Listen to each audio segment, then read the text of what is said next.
बिस्मिल्लाहिर्रहमानिर्रहीम। तुमसे है पाकिस्तान में खुश आमदीद। मैं हूँ साजिद हुसैन। हमेशा की तरह मजबूत मुस्तहकम पाकिस्तान पर बात करने के लिए कोशिश यही होती है कि पाकिस्तान की तमाम पॉलिटिकल पार्टीज़ के जो नुमाइंदगान हैं उनके साथ साथ दीगर शोबाजात, बिज़नेस कम्युनिटी के लोग, जर्नलिस्ट और तमाम एजुकेशनिस्ट को हमारी कोशिश होती है कि उनको भी अपने प्रोग्राम में मदऊ किया जाए और उनसे पूछा जाए कि उनके महकमे में पर्टिकुलर किन किन मसाइल का सामना है और उनका हल क्या है। कब हमने मजबूत मुस्तहकम पाकिस्तान की बात करनी है, कब हमने इन चीज़ों को मतलब पाया तकमील तक लेके जाना है। सिर्फ प्रोग्राम करने का मकसद यही होता है कि उन इश्यूज़ को हाईलाइट किया जाए और हुकाम बाला तक न सिर्फ पहुंचाया जाए बल्कि उसका हल भी पूछा जाए। आज भी हम बात करेंगे पाकिस्तान की इकनॉमी पर, बात करेंगे कि कब इसको बूस्ट लगाना है। अब तो जो कोविड के बाद जो फिगर्स हैं अमवात के और जो मरीज़ों के, वो भी कम होते जा रहे हैं और अल्लाह पाक इस आफत से जल्द अज जल्द न सिर्फ पाकिस्तान और पूरी दुनिया को छुटकारा दिलाए। और हम बात करेंगे इस पूरी वबा के बाद जिस तरह बिज़नेस कम्युनिटी मुतासिर हुई, उसके साथ ही हमारे एजुकेशनिस्ट जितने भी हैं या जो सेक्टर तालीमी से वाबस्ता लोग हैं वो भी मुतासिर हुए। बच्चों की तालीम भी इसमें उसका भी ज़िया हुआ, ऑनलाइन क्लासेस भी चली, वो किस कदर मतलब बेनिफिट और फ़ायदेमंद और सूदमंद साबित हुई, उस पर भी बात करेंगे। और कोशिश होगी कि जिस तरह लॉ एंड ऑर्डर की सिचुएशन भी हमने देखी शहर कायद न सिर्फ और बल्कि कुछ निजी सोसाइटी के हालात भी हमने देखे, तो वफाकी हुकूमत के साथ साथ 18th अमेंडमेंट के बाद सूबों की कितनी इसमें ज़िम्मेदारी है और वो कितनी वैल्यू ऐड कर रहे हैं। आज मेरे प्रोग्राम और मेरे स्टूडियो में आज मौजूद हैं माहिर तालीम आप और आल पाकिस्तान प्राइवेट स्कूल एसोसिएशन के रूए रवां भी हैं, सदर भी हैं अख्तर आरई साहब। बहुत शुक्रिया अख्तर साहब, आप एजुकेशनिस्ट हैं। उनके साथ मौजूद हैं आप एडवोकेट भी हैं और GDA के नौजवान रहनुमा हैं सैयद अली रज़ा साहब। रज़ा साहब आपका भी शुक्रिया। उनके साथ मौजूद हैं आप कराची चैम्बर ऑफ कॉमर्स के लॉ एंड ऑर्डर चीफ़ हैं और बहुत ही वसी मैं कहूँ कि आपका तजुर्बा भी है और बहुत अरसे से आप लॉ एंड ऑर्डर के मामलात देख रहे हैं कि वहाँ पे क्या क्या मामलात हैं। हफीज़ अजीज़ साहब, हफीज़ साहब आपका भी बहुत शुक्रिया, आपने टाइम दिया। स्टार्ट करेंगे हफीज़ साहब आपसे। लॉ एंड ऑर्डर हम जब जा रहे हैं, हम आज से 10-12 साल पहले तो शहर कायद के वो हालात नहीं थे, आज तो हम बेहतरी की तरफ जा रहे हैं। कैसे देख रहे हैं आज का पाकिस्तान? आपके सामने और सबके सामने कि क्या हो रहा है और 2 दिन पहले क्या हुआ है कराची में वो भी आपको पता है, वो भी रिलेटेड लॉ एंड ऑर्डर से ही है। और उसमें क्या इश्यूज हैं मेरे ख्याल में आहिस्ता आहिस्ता आवाम को पता चलना चाहिए और पता चल भी जाएगा कि उसके अंदर गवर्नमेंट जो चाहे वो करवा सकती है, चाहे वो सिंध गवर्नमेंट हो या कोई दूसरी। अच्छा, इसमें हमने देखा कि प्लान था, स्केड्यूल था कि रोड ब्लॉक होंगे, सड़कें ब्लॉक होंगी, तो आपने रुजू किया हुकाम बाला से?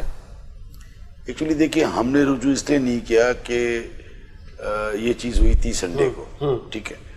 अमूमन आप और हम जिस शहर में रहते हैं कराची में, वो एक्टिविटीज अब इस तरह हो चुकी है कि अब लोग कहते हैं कि हम लॉन्ग ड्राइव पे जाएं, तो लोग बेचारे अपनी फैमिलियों को लेके बहरिया चले जाते हैं, तो 2-4 घंटे वहाँ हम सर्व कर लेंगे, बच्चे घूम लेंगे। वरना आपको पता है होटलिंग वगैरह तो कल से खुली है, वो भी टाइमिंग के साथ, और SOPs तो होनी चाहिए उसके साथ खुली है, बट आउटडोर डाइनिंग खुला हुआ है, इंडोर नहीं खुला हुआ। तो इसको आप साजिद भाई ऐसे देखें कि लेट्स सी के काफ़ी ज़ाहिर है कि हम पैदा कराची में हुए और इंशाल्लाह जब हमारी मौत तो आनी है और जब मरेंगे तो भी कराची में मरेंगे, हमने कहीं आगे पीछे जाना नहीं है। तो हमने अपनी लाइफ में देखा है कि अगर खुदा ना खास्ता अब इस दौरान जो आपने कहा कि आज से 10-12 साल पहले कराची के हालात जो थे दूसरे, उसकी भी एक कहानी है, वो भी मैं आपको बता दूंगा। और अभी जो हालात है उसमें आप देख लें कि अगर कोई रोड ब्लॉक होता है और उसको आधा घंटा होता है तो आपको पता है कि वहाँ एक्शन शुरू होने जाता है, एक्शन हो जाता है, रोड को खोला जाता है। अगर कोई एहतजाज कर रहा होता है उनको अरेस्ट कर लिया जाता है, उनको साइड पे, उस पर तो कुछ हुआ ही नहीं। वो तो पूरा नेशनल सुपर हाईवे जो है, जो पाकिस्तान का मेन रोड जो चल रहा है, जिसमें आपके पोर्ट से सारे कंटेनर भी जा रहे हैं, आ रहे भी हैं, पब्लिक भी जा रही है। आप देखिए 3 घंटे तक खुली इजाजत थी कि जो करना है कर लो, घर लूटने तो घर लूट लो, शोरूम जलाने तो शोरूम जला दो, किसी का फर्नीचर जला दो, किसी को मारो, जो करना है करो, आग लगाओ, ये करो। ये हमने नहीं, दुनिया ने देखा। अब आप मुझे बताइए कि हमारे कराची पाकिस्तान के ये जब सोशल मीडिया, आपको पता है कि व्हाट्सएप पे एक पिक्चर जो आता है وہ 1 منٹ کے اندر UK میں بھی پہنچ جاتا ہے, امریکہ میں بھی پہنچ جاتا ہے, مڈل ایسٹ میں بھی پہنچ جاتا ہے. تو ہمارا امیج کیا جائے گا؟ اب میں تو دین ایمان سب پیسہ رہ گیا نا, کہ بس اگر میرا آپ سے جھگڑا ہے یا اس سے جھگڑا ہے تو میں یہ کام کر جاؤں, ورنہ اس میں جو اسٹیک لگا ہوا ہے ہم سب لوگوں کا لگا ہوا ہے. اچھا, کنٹینرز بھی رکھے گئے عوام کو روکنے کے لیے, حکومت کی جانب سے جو معاملات کیے گئے یا پرٹیکولر نجی سوسائٹی کی طرف سے جو انتظامیہ کے ان کو تو علم میں تھا, لیکن پھر بھی فورسز کا لیٹ پہنچنا جب تک ہو گیا تو آپ کو لگ رہا ہے پری پلان تھا؟ دیکھیں, بات یہ ہے کہ سمجھنے والی بات اور دیکھنے والی بات, اور اگر میں یہ کہوں کہ تھوڑا ذہن لگایا جائے تو اس سے تھوڑا ایسا لگتا ہے کہ یہ پری پلانڈ ہے. اچھا, پاسبلٹی نہیں ہے. 3 گھنٹہ بہت ہوتا ہے, 3-4 گھنٹے کسی کو کچھ مخصوص لوگوں کا آپ کو لگ رہا ہے کہ اس میں بینیفٹ تھا؟ بینیفٹ تھا لگتا ہے. میں نہیں کہتا سارے اچھے سیاستدان, ہم تو چیمبر والے, ہم کیا کہیں گے, نہ ہمیں ایسی بات کر سکتے, مگر یار ہر سمجھدار سمجھتا ہے. اوور آل جو لاس ہوا وہ بزنس مین کا ہوا, جن کی انویسٹمنٹ تھی, ان سے آپ ملے, کیا تاثرات تھے ان کے؟ دیکھیے, مجھے یہ بتائیے کہ اگر ہم اپنے پاکستانی بھائی جو باہر بیٹھے ہیں, جو ریمیڈنس بھیج رہے ہیں 2 سال سے, اور پہلے بھی بھیجتے تھے, اب زیادہ ہو گئے, تو وہ کہتے ہیں ہم اپنے بچوں کے لیے کوئی سیف جگہ پہ کوئی انویسٹمنٹ کر لیں, کل کو ہم وہاں سے ریٹائرمنٹ کی زندگی یہاں گزاریں گے. جب یہ فوٹیج ان کے پاس پہنچے گی تو کیا وہ پیسہ وہاں لگائیں گے؟ آپ مجھے بتا دیں, کیونکہ وہ اتنے گھبراتے ہیں. آپ یقین کیجئے کہ جب کراچی کے حالات خراب تھے, آج سے 15 سال 12 سال پہلے چلے جائے, میرا جو ریلیشن ہے, میرا کاٹن یارن سے ریلیشن ہے, ٹیکسٹائل سیکٹر سے. تو آپ کو پتہ ہے ٹیکسٹائل کا ہب جو ہے وہ فیصلہ آباد ہے. بالکل ایسا ہی ہے, ٹھیک ہے نا. فیصلہ آباد کے جتنے ٹریڈرز یا جو مل اونرز ہیں جو ہم سے بات کرتے ہیں, حالات خراب ہوتے تھے اس دور میں, تو ان کو امیج کراچی کا یہ جاتا تھا کہ کراچی میں آپ لوگ رات کو کیسے گھومتے ہو, کراچی کے حالات بڑے خراب ہیں, وہاں پہ تو لوگوں کو لوٹ لیا جاتا ہے, وہاں پہ تو لوگوں کو مار دیا جاتا ہے. تو اس طرح کا امیج ہم ہی نے پہنچایا تھا. وہ اسی ملک کے جو شہری تھے, جو دوسرے صوبے میں دوسرے شہر میں رہتے تھے, وہ کراچی میں آتے ہوئے گھبراتے تھے. تو میں یہ کہتا ہوں اس چیز کو مد نظر رکھتے ہوئے, کیا باہر والے جو بیٹھے ہوئے ہیں, اور یا کراچی سے باہر جو پنجاب کے, سرحد کے, KP کے, ہمارے سارے بھائی ہیں, بلوچی وغیرہ, پٹھان, سندھی, سب بھائی ہیں. کچھ چند لوگوں نے یہ کام کیا نا, سارے کے سارے جو آئے ہوئے تھے اس میں چند لوگوں کو یہ ٹارگٹ دیا ہوا ہوگا. ان لوگوں نے آج ہمارے امیج کو کیسا کر دیا, جو پوری دنیا میں یہ گیا ہوگا. جو بیچارے پاکستانی اپنی انویسٹمنٹ اب یہ سوچتے ہوں گے کہ وہاں گھر کیسے بنائیں. میں آپ کو جھوٹ نہیں کہتا, ایمانداری کی بات ہے. یعنی میں سچی بات ہے کہ نماز میری ابھی عشاء کی رہ گئی ہے تو وضو میں نہیں ہوں. ابھی کوئی 1 گھنٹے پہلے میرے ایک دوست نے کہا کہ یار مجھے ایک فرینچائز چاہیے اس والے بیکری کی, بہت بڑی بیکری کا نام ہے کراچی کا, بہت بڑی, بہت اچھا. میرے پاس موبائل بھی اس میں ہے. تو میں نے کہا میں پوچھ لیتا ہوں اگر وہ فرینچائز دے دیں. میری کوئی 9:15 بجے بات ہوئی ہے. اس کو میں نے کہا سر وہ آپ نے بحریہ میں آپ نے فرینچائز اپنے بحریہ میں اپنی برانچ کھول لیں. کہ رہے حفیظ بھائی پوری ہمارا ذہن تھا, ہم کھولنا چاہ رہے تھے, پرسوں کے حادثے کے بعد ہم بھول گئے, اب نہیں کھولیں گے, خدا کی قسم. جھوٹ یا اچھا پھر تو میں نے کہا یار آپ نے کوئی فرینچائز دینی ہے. کہ فرینچائز ہم کراچی میں دیتے نہیں کیونکہ وہ بھی کراچی کا حصہ ہے. اب آپ مجھے بتا دیں کہ اتنا بڑا بزنس مین, اتنا بڑا کراچی کا نام, مجھے وہ کہتا ہے کہ پرسوں کے حالات دیکھ کے میں وہاں برانچ نہیں کھولوں گا. بتائیں, اب آپ مجھے بتا دیں باہر والا کیا سوچے گا. اور کیا آپ اور ہم یہ سوچ سکتے ہیں کہ اگر ایجنسیاں یا ہمارے پولیس ڈپارٹمنٹ یا رینجرز, ایسا نہیں کہ وہ غلط ہے, وہ انسٹرکشن پہ کسی کی اگر ہے یا کیا ہوا کیا نہیں ہوا یہ تو اللہ بہتر جانتا ہے, کیا وہ آدھے گھنٹے میں کنٹرول نہیں کر سکتے تھے؟ بالکل کر سکتے تھے. تو پھر ٹھیک ہے, آپ کیا سوچتے ہیں؟ چلیں میں مزید اس پہ بات کروں گا کہ کچھ کن کے مقاصد تھے, کیا وہ اچیو ہو گئے یا کہ ہماری لا انفورسمنٹ ایجنسیز نے اس کو روکا. میں علی رضا صاحب آپ کے پاس آؤں گا. جو احتجاج کرنے والے لوگ تھے ان کا یہ کہنا ہے ہم تو گیٹ پر بیٹھنے آئے تھے, ہمارے ساتھ مائیں بہنیں بچے تھے, تو یہ ہم میں سے وہ لوگ نہیں تھے کہ جنہوں نے یہ جلاؤ گھراؤ کیا. تو آپ کو کیا لگ رہا ہے کہ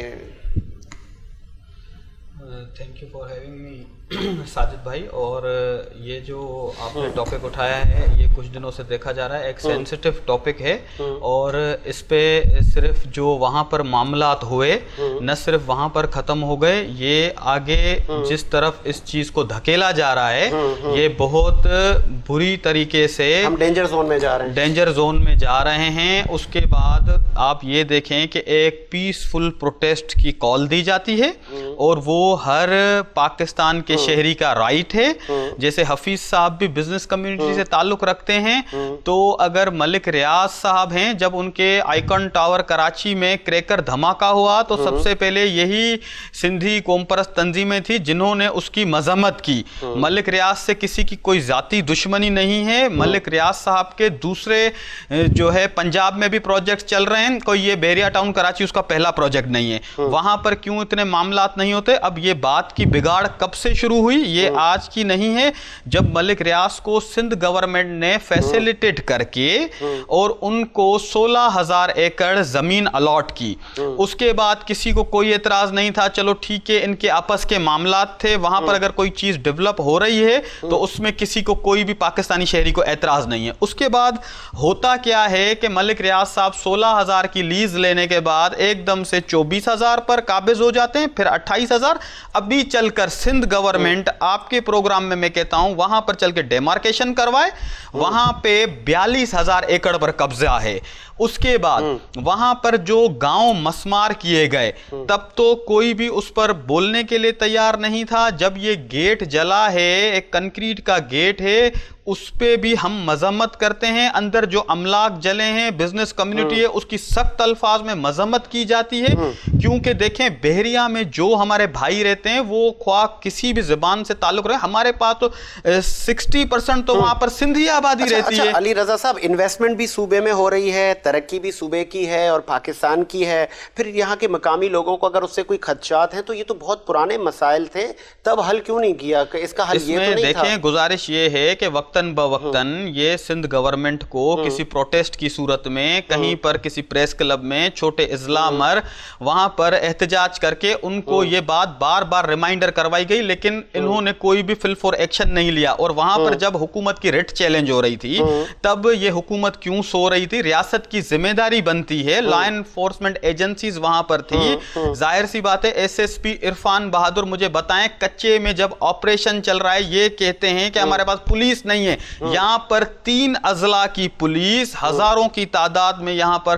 पुलिस जो है तैनात थी। जो में पीसफुल प्रोटेस्टर्स आ रहे थे, हर डिस्ट्रिक्ट में वहां पर चेक पोस्ट बनाई गई। वहां से जो भी वैन्स आ रही थी, गाड़ियां आ रही थी, एक एक की चेकिंग हुई है। किसी के पास कोई एक डंडा भी नहीं था। वहां पर जब लोग आते हैं तो बहरिया का माहौल देखते हैं, बहरिया टोटल खारदार तारों के साथ सील है, और उसके बाद उसके जो मेन गेट हैं वहां पर कंटेनर लगे हुए हैं। जब 9 बजे से वहां पर लोग आते हैं तो आप देखें कि ये प्रोटेस्ट सिर्फ यहां पर नहीं हुआ, सिंधी वर्ल्ड कांग्रेस यूके में दूसरी जगहों पर भी ये प्रोटेस्ट हुआ, तो वहां पर भी वो पीसफुल। अब यहाँ की जो सिचुएशन थी, आपने देखा कि यहाँ पर किताबों के स्टॉल, बुक्स स्टॉल। इससे आगे बढ़ते हैं। अभी हमने देखा कुछ सियासी तंजीमों ने उसको एक रंग लिसानियत देने की भी कोशिश की। आपको लग रहा है कि आज हमारी इकनॉमी कहाँ खड़ी है? महंगाई आप देखें, और फिर इस तरह की सियासत करना, और बजाय कि इस पे मट्टी डाली जाए, इसको मतलब इस आग को